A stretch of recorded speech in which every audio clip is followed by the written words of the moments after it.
رابعہ بصری رحمت اللہ علیہا اپنے خامن سے فرماتی رات کو غسل کر کے کپڑے پہن کے خوشبو لگا کہ آپ کو میری ضرورت ہے؟ اگر وہ کہتے نہیں تو پھر کہتی مجھے اجازت ہے میں اپنے اللہ سے بات کر لوں؟ کہنے کہ ہاں اجازت ہے. پھر ساری رات سجدے میں گزر جاتی تھی اور نفلوں میں گزر جاتی تھی اور رونے دھونے میں گزر جاتی تھی. جوانی میں فوت ہو گئی 40 سال کی عمر میں.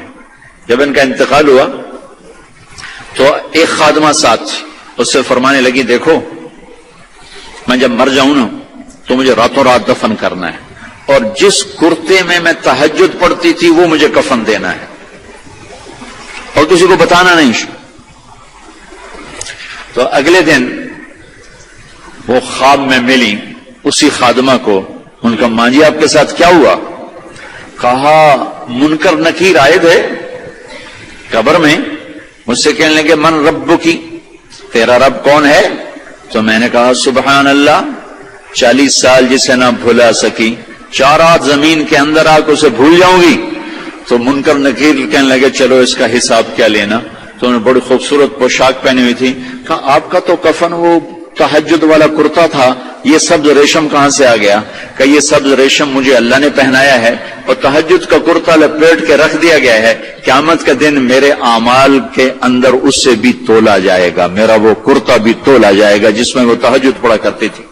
تو اگر ہم تہجد نہیں پڑھتے کم از کم فرض نماز تو ہو جائے. میرے عزیزو بڑے درد سے کہتا ہوں ہمارے 10% سے زیادہ نمازی نہیں ہے، 90% مسلمان نماز چھوڑ چکے. جب آدمی سجدے میں سر رکھتا ہے تو اللہ کی قسم تحت الثری تک زمین ٹھنڈی ہو جاتی ہے اور زمین کے دوسرے ٹکڑوں پر فخر کرتے کہ دیکھو میرے اوپر سبحان ربی اعلی کے نغمے گائے گئے ہیں اور میرے اوپر اللہ کو یاد کرنے والے کا ماتھا آ کے ٹکا ہے. میں آپ سب بچوں کی، آپ کے اساتذہ کی محنت کرتا ہوں کہ آپ کا پیشہ بڑا عالیشان پیشہ ہے. آپ تاجر نہ بنو، ڈاکٹر بنو. آپ بچیوں سے بھی کہتا ہوں اگر اللہ کل کو تمہاری چلا دے میڈیکل تو تاجر نہ بننا، ڈاکٹر بننا. مسیحا بننا، ظالم نہ بننا، پتھر دل نہ بننا کہ آنے والے کی ہائے تمہیں رولانے کے بجائے مزید پیسے بنانے کے لیے کھڑا کر دے. ایسا نہ کرنا اللہ کے واسطے. ورنہ میرا یہ دیش کبھی بھی زوال سے نہیں نکل سکتا. ہم نے ایٹمی طاقت بن کے دیکھا لیکن ذلت کے پستیوں میں اور آگے چلے گئے اور نیچے چلے گئے. نماز نہ چھوڑو، کسی حال میں نہ چھوڑو. تمہاری کلاس چل رہی ہے، کلاس کے بعد جا کے پڑھو. آپ کلینک میں بیٹھے ہوئے ہیں، آپ دیکھ رہے ہیں کہ میں شاید مسجد میں جانے میں مجھے مشکل پیش آئی، فارغ ہو کر اپنے کلینک میں نماز کی جگہ بنائیں. اللہ کے سامنے سر رکھنا. آپ گھر میں ہیں نماز. عبد اللطیف صاحب بڑے اللہ والے تھے، ہم ان کے پاس بیٹھے ہوئے تھے. 2 آدمی آ گئے تو ایک نے آ کر، یہ کوئی 30-40 سال پرانی بات ہے لیکن مجھے یاد اس طرح رہے گی کہ اس کا ایکشن، اس کی دعا، ان بزرگوں کا جواب وہ ایسا عجیب سا تھا کہ وہ آج تک نقشہ میرے ذہن میں فکس ہو گیا. ان کی داڑھی تھی چھوٹی، سر پہ ٹوپی تھی خاکی رنگ کی اور بڑا چشمہ تھا، یوں ایسے کر کے چوڑا چشمہ تھا. آ کر کہنے لگے حضرت جی دعا کرو اللہ رزق حلال دے تے بہتا سارا دے، یوں ہاتھ پھیلائے اللہ تعالیٰ رزق حلال دے بہتا سارا دے. انہوں نے بڑے پولے منہ سے کہا حلال تھا تھوڑا ہی لبو. وہ ایسے انہوں نے بے ساختہ حلال تھا تھوڑا ہی لبو. وہ میرے اندر راسخ ہو گئی یہ بات. ڈاکٹر ہو، تاجر ہو، وکیل ہو، انجینئر ہو، زمیندار ہو، کاشتکار ہو، صنعتکار ہو، حلال حرام کے مقابلے میں تھوڑا رہے گا اور شیطان دکھاتا رہے گا دیکھو دیکھو دیکھو بڑی زبردست ہے. نہیں، روکنا ہے کہ ایک دن اللہ کے سامنے بھی کھڑے ہونا ہے. اگر یہ مریض کل کو قیامت کے دن زاہد کا گریبان پکڑ کے کھڑے ہو گیا یا اللہ میری تو 5 روپے کی دوائی سے بھی کام چل سکتا تھا، اس نے 100 روپے کی گولی لے کر دی، تو پوچھ اس سے تو کیا جواب دو گے؟ اس نے اگرچہ یہ ایسا نہیں کرتا مجھے پتا ہے اس لیے میں نے اس کا نام لیا ہے، تو کیا جواب دے گا وہ؟ تو دوسری بتائی کلو من الطیبات، حلال کھانا ہے حرام نہیں کھانا. پھر تیسرا کھانے کا اصول بتایا کلو واشربوا ولا تسرفوا، کھاؤ بھی صحیح پیو بھی صحیح پر پیٹ بھر کے نہ کھانا ورنہ بیماریوں کا شکار ہوتے رہو. تو نا کھانا گوشت روٹی چاول سیڑھی تباہی پھیر دیتے. تو کم از کم اب ڈاکٹر تو اچھا نمونہ پیش کرو. تو پہلا اصول بتایا ہے انسان اچھا کامل نمونہ کب بنتا ہے؟ صحت اچھی. صحت اچھی کیسے ہوتی ہے؟ غذا صحیح. غذا زیتون کڑوا ہوتا ہے، انجیر میٹھی ہوتی ہے. تو ایک بدو نے یہ آیت سنی، کہنے لگا یار یہ اللہ تعالیٰ قسم اٹھا رہا ہے، انجیر کی قسم زیتون کی قسم، یہ کوئی بڑی مزدار چیز ہوں کہ میں کھاتا ہوں. تو اس نے انجیر کھائی، انجیر تو واقعی مزدار ہوتی ہے. کہنے لگا بھائی واقعی اللہ نے صحیح قسم اٹھائی ہے. تو زیتون کھایا، زیتون کڑوا ہوتا ہے. تو کہنے لگا لگتا ہے اللہ تعالیٰ نے چکھے بغیر ہی قسم اٹھا دی ہے اس کی. والتین والزیتون. تو میں آپ سب سے، بچوں سے، بچیوں سے، ڈاکٹروں سے کہتا ہوں اپنی غذاؤں کو، بیکری سے باہر آؤ، بیکریوں سے نکلو، بسکٹوں سے، پیسٹریوں سے، کیک سے، سموسے، پکوڑے. اپنے نبی کا چارٹ پڑھو، میرے نبی کیسے کھاتے تھے، کیا کھاتے تھے. کم از کم اس سے راستہ مل جائے گا. وہ غذائیں تو ہم نہیں کھا سکتے لیکن کم از کم ہمیں راستہ تو ملے. کبھی آپ نے بھنا ہوا گوشت زندگی بھر نہیں کھایا. بھنا ہوا گوشت ہماری کڑھائیوں سے سارا بازار بھرا پڑا ہے. زندگی بھر بھنا ہوا گوشت نہیں کھایا، اور گوشت کھایا تو صرف گوشت ہی کھایا. اور آپ کو گوشت میں بکری کی دستی پسند تھی، اگلا حصہ گردن کا گوشت پسند تھا، دستی کا گوشت پسند تھا. عبید رضی اللہ تعالیٰ عنہ باورچی تھے، وہ دیگ چڑھائے ہوئے کھڑے تھے. تو آپ نے کہا عبید مجھے دستی پکڑانا. عربوں میں بوٹیاں نہیں بناتے تھے، پورا حصہ ڈالتے تھے. تو انہوں نے ایسے ڈوئی ڈالی اور دستی نکال کے آپ کو پیش کی. آپ نے دونوں ہاتھوں سے پکڑ کر ساری کو ایسے نوچ نوچ کے کھایا، یوں پھینک دی. کہا عبید دستی پکڑانا. تو اس نے پھر آپ کو یوں پیش کی، آپ نے دونوں ہاتھوں سے یوں نوچ کے اسے کھایا، پھر یوں پھینک کر کہا عبید دستی پکڑانا. وہ کہنے کے یا رسول اللہ اب بکرے میں تو دو ہی ہوتی ہیں.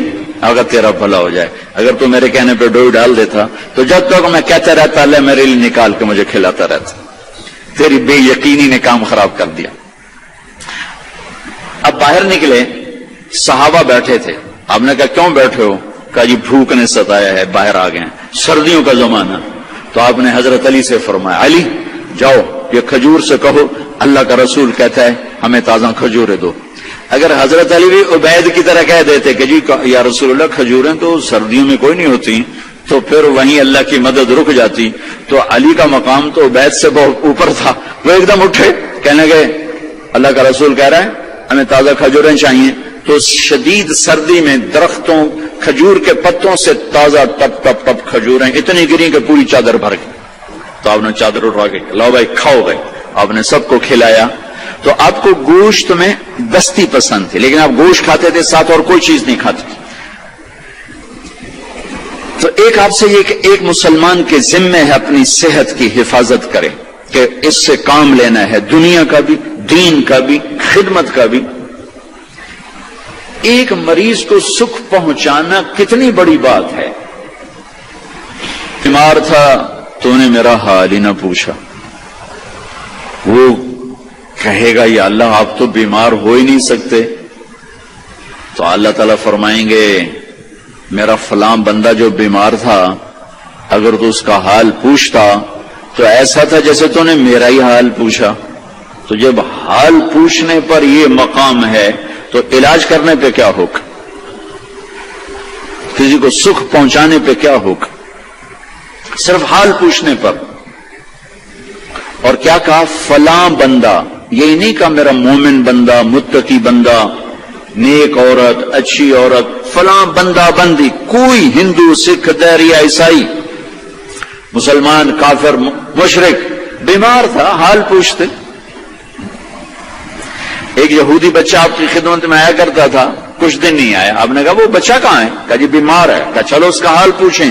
7 میل پیدل چل کے گئے اس کا حال پوچھنے. ہم اپنے بھائی کا حال نہیں پوچھنے جاتے؟ تو میرے عزیزو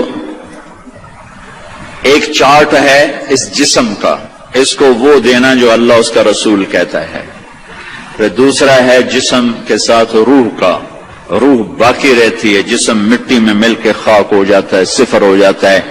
اس کی غذا 2 چیزیں ہیں، بطور سینین وَهَذَا الْبَلَدِ الْأَمِينِ وَطُورِ سِینِین وَهَذَا الْبَلَدِ الْأَمِينِ، اور مجھے قسم ہے طور سینین کی، یعنی جہاں تورات اتری، وَهَذَا الْبَلَدِ الْأَمِينِ، اور مجھے قسم ہے اس مکہ کے امن و امانت والے شہر کی جہاں قرآن اترا۔ تو دو جگہوں کا تعلق روح کے ساتھ ہے، ان کو بعد میں ذکر کیا ہے، ایک طور سینا جہاں پہلی کتاب تورات اتری، اور ایک مکہ جہاں آخری کتاب قرآن اترا۔ اب جیسے غذاؤں میں تو دو چیزیں ذکر کی ہیں، دونوں کی ضرورت ہے، پھل بھی کھاؤ، روٹی بھی کھاؤ، چاول بھی، ہر شے کھاؤ، اگر کوئی مرض نہیں ہر شے کھاؤ، لیکن احتیاط سے کھاؤ، پیٹ بھر کے نہ کھاؤ، کہ میرے نبی کو انتہائی ناپسند تھا یہ، ساری زندگی آپ نے ایک وقت کھانا کھایا، دو وقت کبھی نہیں کھایا، اگلے وقت میں تھا بھی تو چھوڑ دیتے تھے، نہیں کھاتے تھے، اور پیٹ بھر کے کبھی نہیں کھایا ہے۔ تو دو چیزیں طور سینین اور بلد الامین، اس میں ہمیں اب ایک کی ضرورت ہے، دوسرے کی نہیں۔ طور سینا میں تورات اتری، اور تورات قرآن میں اتر گئی کہ میرے نبی نے کہا اوتیت المثانی مکان التورات، مجھے تورات کے بدلے میں سورۃ فاتحہ مل گئی ہے، تو تورات آ گئی قرآن میں۔ والمائدۃ مکان الانجیل، اور انجیل کے بدلے میں سورہ مائدہ مل گئی ہے۔ والحوامیم مکان الزبور، اور زبور کے بدلے میں حامیم مل گئی ہیں۔ وفضلت بالمفصلات، اور باقی قرآن کے ذریعے سے مجھے عزت ملی ہے۔ دوسری چیز جس کی یہ ڈاکٹرز کو، لیڈی ڈاکٹرز کو، ایک تاجر کو، ایک صنعتکار کو، ایک افسر کو ضرورت ہے، وہ قرآن ہے، جو ہمارے روح کی غذا ہے، کہ قرآن سے آشنائی کے قرآن کیا کہتا ہے۔ یہ اللہ کا پیغام ہے، ھذا بلاغ للناس، لوگوں تک پہنچانے کے لیے ہے، اور اس کو اللہ تعالیٰ نے شفاء لما فی الصدور، یہ دلوں کی شفا ہے، ھدی ورحمۃ للمؤمنین، ایمان والوں کے لیے ہدایت بھی ہے اور رحمت بھی ہے۔ ان ھذا القرآن یہدی للتی ہی اقوم، یہ سیدھا راستہ بھی بتاتا ہے۔ یہ وہ کتاب ہے جس کا ٹائٹل ہے لا ریب فی، ساری دنیا کے دانشور جو مرضی لکھیں، کوئی یہ نہیں لکھ سکتا کہ جو کہہ رہا ہوں شخص سے بالا تر ہے۔ میرے رب کا فرمان ہے کہ جو کچھ اتارا جا رہا ہے، کہا جا رہا ہے، یہ شک و شبہ سے بالا تر ہے۔ دوسری چیز اس کی ڈاکٹر کو بھی ضرورت ہے، اور تاجر کو بھی ضرورت ہے، عالم کو بھی ضرورت ہے، بچیوں کو ضرورت ہے، آپ کو ضرورت ہے، ایک میاں بیوی کو ضرورت ہے، وہ قرآن ہے۔ قرآن زندگی گزارنے کا طریقہ بتاتا ہے، اللہ سے کیسے جڑنا ہے یہ طریقہ بتاتا ہے، اللہ کے بندوں سے کیسے جڑنا ہے یہ طریقہ بتاتا ہے۔ اللہ سے جڑنے کا ذریعہ ہے کبیرہ گناہوں سے بچنا، اتق المحارم تکن اعبد الناس، کبیرہ گناہوں سے بچو، اللہ کے عبادت گزار بن جاؤ گے۔ اللہ سے جڑنے کا ذریعہ ہے اس کی بندگی اور اطاعت، اور اس کے فرائض کا ادا کرنا۔ اس کے فرائض میں نماز سر فہرست ہے، 700 دفعہ قرآن میں نماز کا ذکر آیا ہے، اور 10 دفعہ اقیموا الصلاۃ وآتوا الزکاۃ، اقیموا الصلاۃ وآتوا الزکاۃ، اقیموا الصلاۃ وآتوا الزکاۃ، 10 دفعہ اللہ نے کہا نماز پڑھو زکوٰۃ دو، نماز پڑھو زکوٰۃ دو۔ عبادات میں مردوں عورتوں کے لیے نماز سب سے اعلیٰ درجے کی چیز ہے۔ جعلت قرۃ عینی فی الصلاۃ، آپ کلاس لے رہے ہیں، نماز سر پہ آ گئی ہے، اب آپ مسجد کی طرف بھی جائیں، آپ کلینک میں بیٹھے ہیں، نماز کا وقت آ گیا ہے، آپ 10 منٹ کا وقفہ لیں اور اپنے اللہ کے سامنے سجدے میں سر رکھیں، پھر آپ اپنے کلینک پر آئیں۔ آپ آپریشن کر رہے ہیں، وہاں سے نکلنا مشکل ہے، اب 10 منٹ بعد نماز پڑھ لیں، لیکن چھوڑنے کی گنجائش نہیں ہے۔ گھر میں بچوں کے ساتھ خاتون مشغول ہے، اللہ کا بلاوا آ گیا، اب اللہ کے سامنے کھڑے ہو جائیں کہ اللہ تعالیٰ نے آپ کو بلایا ہے، اور یہ سر زمین پہ رکھنا میری آپ کی سب سے بڑی معراج اور عزت اور عظمت اور کامیابی ہے۔ اور میرے نبی کا دنیا سے جاتے ہوئے آخری پیغام تھا الصلاۃ، میری امت نماز نہ چھوڑنا۔ علی رضی اللہ تعالیٰ عنہ کو تیر لگا جنگ میں، اور تیر ران میں لگا، وہ ایسا کھب گیا کہ نکالیں تو نکلتا نہیں تھا، زور لگائیں تو درد ہوتا تھا، تو ان کا اسے چھوڑ دو۔ نماز کے لیے کھڑے ہو گئے، نماز کی نیت باندھ کے کھڑے ہو گئے، نماز شروع کر دی، تو انہوں نے نماز کے دوران تیر نکالا تو ان کے جسم میں اتنی جنبش بھی نہیں ہوئی۔ نماز کے بعد فرمانے لگے تیر کا کیا بنا؟ کہا جی نکال لیا، کہ مجھے تو کوئی پتہ نہیں چلا۔ عروہ بن زبیر رضی اللہ عنہ کے وہ پاؤں کا وہ گینگرین ہوگی، گینگرین. تو وہ ڈاکٹروں نے کہا جی اب یہ کاٹنا پڑے گا، نہیں کاٹا تو آگے اوپر جائے گا سارا. ان کا ٹھیک ہے کاٹ دو. کہ پھر آپ شراب پی لیں تاکہ آپ بے ہوش ہو جائیں، پھر ہم کاٹ دیں. فرمانے لگے کہ شراب اور ایمان ایک پیٹ میں جمع نہیں ہو سکتے. جس پیٹ میں شراب جاتی ہے اس سے ایمان نکل جاتا. تو فرمایا میں ایسا کرتا ہوں، میں نماز شروع کرتا ہوں تم میرا پاؤں کاٹ دینا.